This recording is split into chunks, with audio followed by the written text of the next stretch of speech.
Okay, so good afternoon, everyone. My name is Claire. Today I'm going to give you an overview of our data center, which is at the University of Manitoba in Canada, and sort of a summary of how we got to where we are and where we're looking to go. So we're a fairly new data center. So we are a Canadian spatial data research infrastructure database. Like I said, based in Manitoba, Canada. We were actually developed by the Government of Canada as a freshwater research database. And then it was developed by the Government of Canada. They realized they couldn't do a very good job of sharing data at that time because open data was not much on their radar. So they transferred it to the University of Manitoba, to my center, which is the Center for Earth Observation Science, which is mainly an Arctic-based research center. So we have multi-disciplinary researchers and the entire ecosystem, everything from the atmosphere to satellite to sea ice to under the ocean. But we also cover the freshwater realm. I'm actually a freshwater biogeographer by training. So we cover a massive spectrum of multidisciplinary types of data. And so we really needed to figure out how we were going to make that work in sharing out data. And we're also part of the CCADI, which you've already heard about today. A lot of my colleagues are here, so I don't have to really talk about that. So we are not only data providers, we are data creators. So we manage multiple research facilities and multiple research vessels, everything from boats that are on freshwater to bigger boats in the Arctic. This one's in Hudson Bay in the bottom right, to large-scale research facilities. We have a new marine research station in Churchill, which is on Hudson Bay. And we also manage everything from atmospheric instrumentation, so meteorological stations, to multiple types of instruments. That's a CTD in the center there. So we generate a lot of data, we share a lot of data. I'm going to give you a use case today, which is in fact a data set that's managed by community-based monitors. So we work a lot with, in our case, my case, Indigenous organizations as well. So we have to be very flexible. So when we received the database from the Government of Canada, we had to reimagine what that was going to look like. A lot of the work that went into recreating our database design was based on things we learned during the CCADI project. But also before even the CCADI project was started, we did a lot of consultation based on consultation that had already happened, what the government had done, and new consultation with a lot of our stakeholders. And we came up with a priority list of things we needed to do. So the big thing was, we had a lot of data, but if nobody likes how your interface is to your data portal, nobody's going to use it. So if nobody's going to use it, then it's pretty much useless, because we needed to have user buy-in. We had stakeholder buy-in. We had to redesign how users were going to be able to access our database. And then also what was really important to us was adhering to those fair and care principles. And in Canada we have, which was mentioned by I think Rebecca yesterday, the OCAP principles of data sharing. So we wanted to adhere to best management practices, best standards that were national and international, but it had to be all couched in ways that users would find useful. And so a core part of our redesign was principles and services that would facilitate our mandate of the fair and care sharing of that data. So you can see we have a whole list of systems and principles to get there.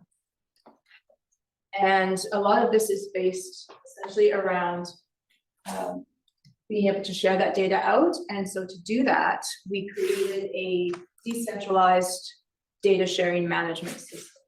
So our purpose was to be able to allow our users to access, publish, share the data, regardless of where that data was located physically and what type of data that was. So we have hundreds of different types of data.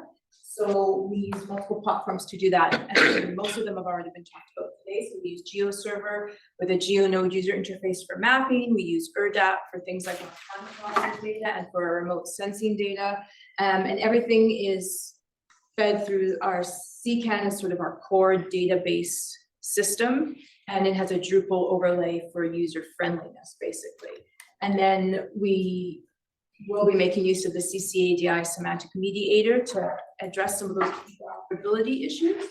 But we federate data, and we also are, because we develop our system in a way that, for example, we're using schema.org as our underlying metadata schema, we are able to be federated by other sites. So when we did our redesign, one of the really important things was to try and make the interaction from users going from our university website, this is a research program page, to our website. So if you were on the university website and you clicked on access data, you would be moving to our data site, which looks it uses the same imagery where we could, and then it has very clearly on the right there who the data provider was, or the facility. Then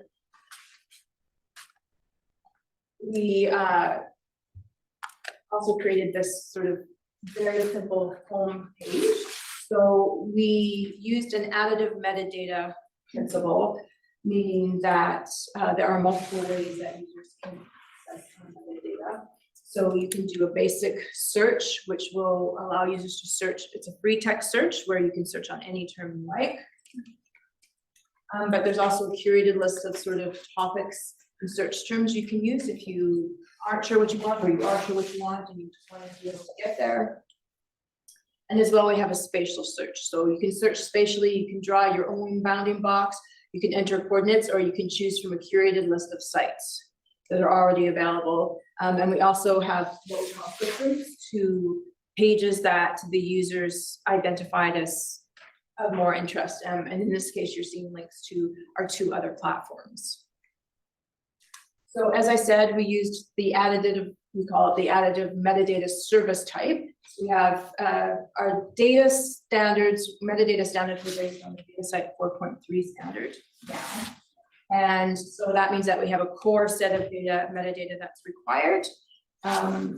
This is sort of how we couch it to researchers to make it not quite so painful for them to have to input all this information. So we have the core set of information that's absolutely required. We have a recommended set of metadata that we say, if you use this, it will help improve your searchability, it will help improve people's shareability and access to your data, and it will improve your metrics. For example, by using things like your ORCID ID. And then we have research-specific metadata. So we wanted to be able to capture a lot of detail about the data for core data sets, particularly where we're managing the instruments in-house. And that was for many reasons, for metadata interoperability, but also because we had a lot of data, a lot of historical data that was essentially from hundreds of millions of dollars worth of programs that turns out to be not that useful. We can't track the provenance of it well. So I spent a lot of time, which is still a forever work in progress, of going back, finding people before they retire or worse, and trying to figure out what this actually means. So that's what I call the research-specific data, relating back the actual methodologies, your sample collection method, your analytical methods, pointing to where documentation exists, or helping create documentation where it doesn't exist. So melding best management practices that already exist with actual putting that into practice. And also we can link to resources that already exist. So if you have a paper that you've already written somewhere else, we can just link in the DOI. If there's literature or a website that exists somebody else, we work with major programs that may already have a website somewhere else, for example. So we don't want to recreate any of that information. We just want to make it accessible in one spot. So in our data workflows, as I said, because we do manage instrumentation, we had to find ways to create those processes. So how are we going to document the ways that these instruments, how you should, when you get an instrument in from the field, how are we going to document accessing that data, downloading that data, reproducing that data set time and time again. So we do on a very, very small scale what FAST does on a really great scale, or the Amundsen does. And it's a slow process that we're still working on. But essentially what we have developed is a series of templates to capture all the information we have. So we actually have 7 templates that users can provide information on, with the required one being the data set. We assume you're going to give us a data set or a publication. And then for programs that have multiple research programs or themes under them, we have project pages. So we run multi-million-dollar programs where there might be the big program, which in our case, we had a research program on Hudson Bay. And then there's 7 themes under it. So, an atmospheric theme, a marine theme, etc. And each of those sub-themes have then data sets that belong to them. And under all of those, of course, are instruments that are managed by the certain groups or by us, deployment records, all of those things are captured in our different templates. And then again, where we're managing the instrumentation, we developed code books and cookbooks, we call them. So the code book would contain the details of any scripts that are used to curate that data set from the time it comes off an instrument till the time it's actually provided. So it can be multiple types of data, from a raw data file to a processed data file, and in great detail, as well as the script. And the code book is sort of the higher level summary of, this is a CTD, we use CTDs all over the world, so freshwater and marine. This is what it does. And then it gives you a link to the code book. So if you don't care about the details, you don't need to read them, but you just wanted to understand what this instrument did for you. So on this page, you can see this is a data processing page for meteorological stations. So on the left is the summary, on the right is the actual scripts you can download, as well as the cookbook, and then below it says related collections. So that would take you to any data sets associated with that code book and cookbook. And then because we can't process all this data ourselves, again, where there are instruments that are being used, for example, by a technician who's in charge of that instrument, and that person is going on this vessel every year to collect that data. One of the big challenges we have in our institute is that we have a high turnover of personnel. So the technician for that instrument for 1 year may not be there the next year. So the code book and the cookbooks were in response to having well-documented tools for people who are unfamiliar with the systems to be able to do that data collection and processing without us having to intervene every year. But also, we want them to be able to start to load the data themselves. And so a lot of things that we do and understand are not inherently understandable to a regular person who just wants to get their data in because they have to. So one of the things we do is standardize the vocabulary terms. And we do have the semantic mediator, which can do that for our terms. But again, I also work in the freshwater realm, which is not as well organized. So one of the things we did is create from our standardized vocabulary. So we've crosswalked all the terms. So I know that if I'm using, for example, this is the NERC standardized term for that. So we crosswalked it internally. We crosswalked it a lot with the CCADI work. And then we, and by we I mean unique, created a front interface so that from a user perspective, all they have to know is the term they want that they have. They can choose from the category drop-down list, and then they can see the variable option names. And then it will also point them to more information if they want it, but they don't have to use that. And then this is just an example of more of our data curation processes. So some of the data sets, if they're curated well and easily by us, are automatically visible on our website. And so you can see from this example here that we also do use things like result value qualifiers to standardize their data quality flags, essentially. And then we have a data dictionary that's auto-generated where you can add additional value information. So you can add statistics applied, for example, if it's not a raw data result you're getting, it's a calculation of some sort. And then for instances where there's an instrument that needs to have data processed, but the technician might not have the technical skill to apply a script all the time. We use an online tool called Kaggle, which is in this case using Jupyter notebooks. So it's processing the script behind the scenes. So from a user perspective, they can choose the script they want to use. They have drop-down boxes to just input questions, and then they can get the data. And so really quickly, this is our use case to show you how that all comes together. So in this case, we have citizen scientists. We work with the Manitoba Métis Federation, which is the government in Manitoba for the Métis, and they have citizens who have weather stations on their land near water, because we have a real lack of weather stations near a lot of our large water bodies, which are used for everything from recreational to sustenance. So they wanted to be able to provide real-time weather station data back to their citizens. So we worked with them and we're led by them in terms of what they needed to see. And we had the scientific expertise to be able to support that. So on the left is their main project page. On the right is where all the metadata would live. You can click on the different tabs to see all the details.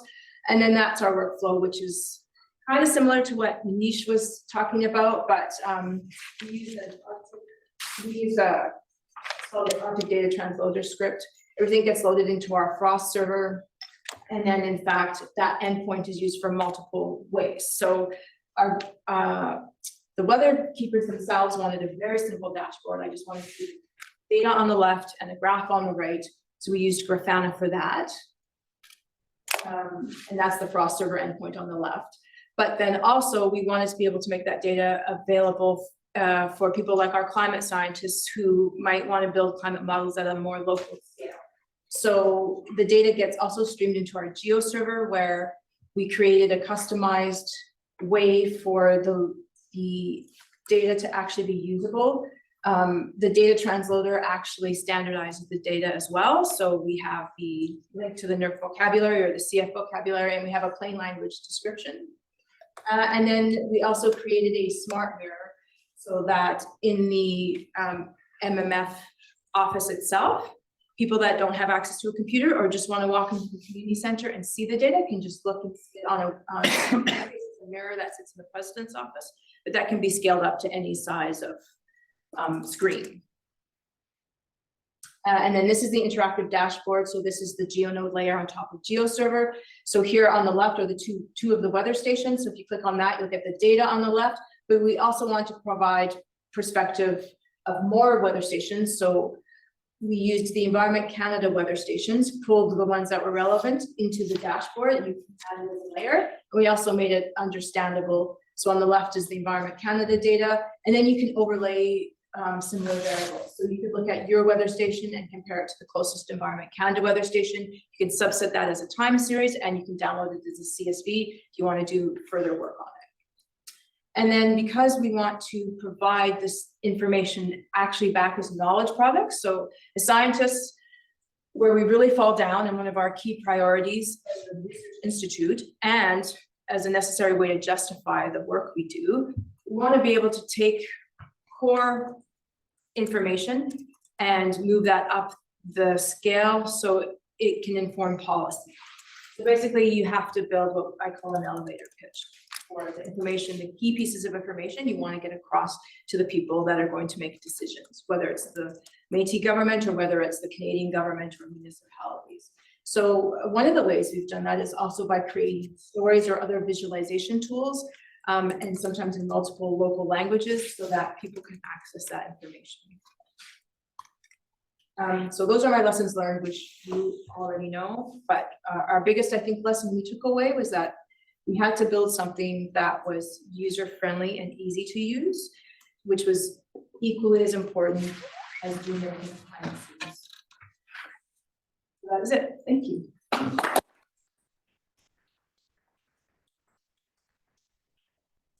Thank you very much. We're